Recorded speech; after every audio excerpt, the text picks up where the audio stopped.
नमस्कार। ए news today की team आज आ चुकी है उन्नाव स्थित जिला अस्पताल में और हम इस समय खड़े हैं इमरजेंसी वार्ड में। और ध्यान देने योग्य बात यह है कि यहाँ पर आप जो मेरे पीछे मरीज़ देख रहे होंगे, स्थिति यहाँ इतनी ख़राब हो चुकी है, डेंगू, मलेरिया, टाइफाइड के केस इतने ज़्यादा आ रहे हैं कि ध्यान देने योग्य चीज़ ये है कि एक एक बेड पर दो जो मरीज़ हैं उनको यहाँ पर रखा जा रहा है।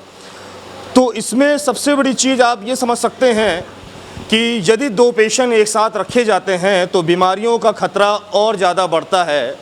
हम इन सारी चीज़ों को यहाँ पर जो पेशेंट्स हैं, जिस तरीके की दिक्कतों का सामना उनको करना पड़ रहा है, इससे पहले मैं अपने वीडियो जर्नलिस्ट से कहना चाहूँगा कि एक बार वो कैमरे को पैन करें और दिखाएं कि स्थिति यहाँ पर क्या है।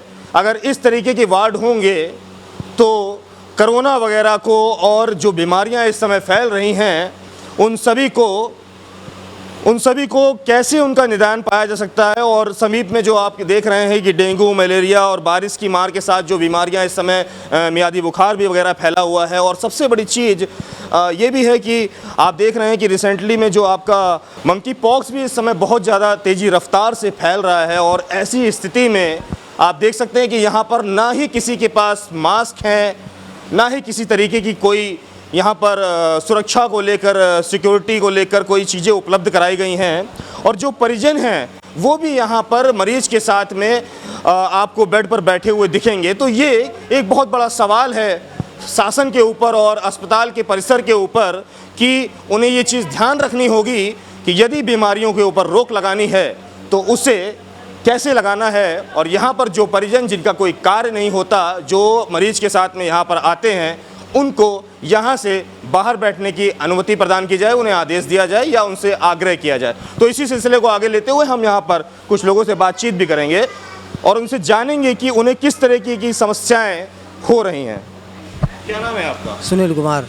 सुरेन जी, आप इस बेड में अकेले हैं या 2 लोग हैं? 2 लोग हैं। 2 लोग हैं। 2 लोग हैं। क्या बीमारी है आपको? डायरिया की शिकायत हो गई, लेटरिन हो ज़्यादा आ रही हैं। अच्छा, तो ये इससे आपको कोई ऑब्जेक्शन नहीं है हॉस्पिटल परिसर से कि आपके साथ में दूसरा पेशेंट भी आपके बेड पर आज एडमिट कराया गया है? जी, एडमिट कराया गया है हमारे बेड पे दूसरा आदमी।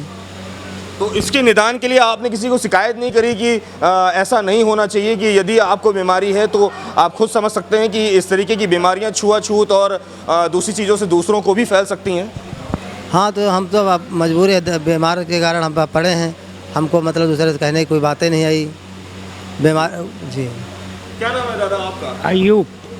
आपको एक साथ इनके रखा गया है, आपको इससे कोई समस्या आ रही है? समस्या का कह रहे थे नहीं, खाली जाओ यहाँ से, बेड खाली। तो जैसा कि आपने देखा अभी कि यहाँ पर जो मरीज हैं उन्होंने खुद अपने लफ्ज़ों में ये बात बयां करी कि यहाँ पर बेड अवेलेबल नहीं है, समस्याएं बहुत हैं, बीमारियाँ दिन प्रतिदिन बढ़ रही हैं क्योंकि बारिश का मौसम है। लेकिन हमारा जो हॉस्पिटल प्रशासन है वो इस पर जो है अपनी पूरी तरीके से आंख मूंदे हुए है। हम इसको ज़रूर दिखाएंगे अपनी पड़ताल में। तो हमारे साथ में यहाँ पर जो हॉस्पिटल का स्टाफ है हम उससे भी बात करेंगे इस गंभीर समस्या को लेकर। हमारे साथ में डॉक्टर साहब हैं, हम उनसे भी बातचीत करेंगे। क्या नाम है सर आपका? डॉक्टर मनीष।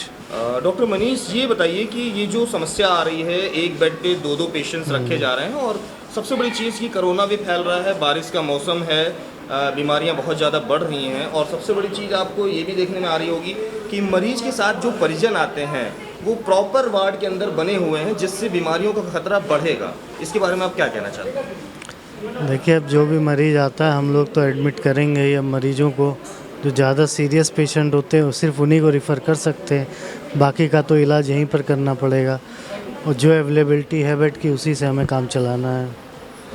ठीक है, अवेलेबिलिटी नहीं है इस वजह से आप इस चीज़ को कह रहे हैं। बाकी मेरा आपसे ये पूछना था कि जो पेशेंट्स परिजन के साथ में आते हैं, जो परिजन के साथ जो परिजन हैं पेशेंट्स के साथ में, उनको बाहर क्यों नहीं आप कहते हैं कि जो आप बाहर वेट करें? नहीं, उनके लिए तो उनको तो बोला जाता है बार बार। अब कितनी बार भी बोला जाए, वो थोड़ी देर जाते हैं फिर वापस चले आते हैं। अब उनसे कितना लड़ाई की जाए? तो इसके लिए सर स्ट्रिक्टली आपको आदेश देने चाहिए, क्योंकि ये तो एक ऐसा मुद्दा है कि सबसे बड़ी चीज़ तो आप देख रहे हैं कि बारिश का मौसम है और यदि पेशेंट को घेर के 5 से 6 लोग बैठे रहेंगे तो बीमारियों का खतरा तो बढ़ेगा ना। हम तो यहाँ समाधान करने के लिए बैठे हैं, लेकिन चीज़ें तो और ज़्यादा बढ़ेंगी।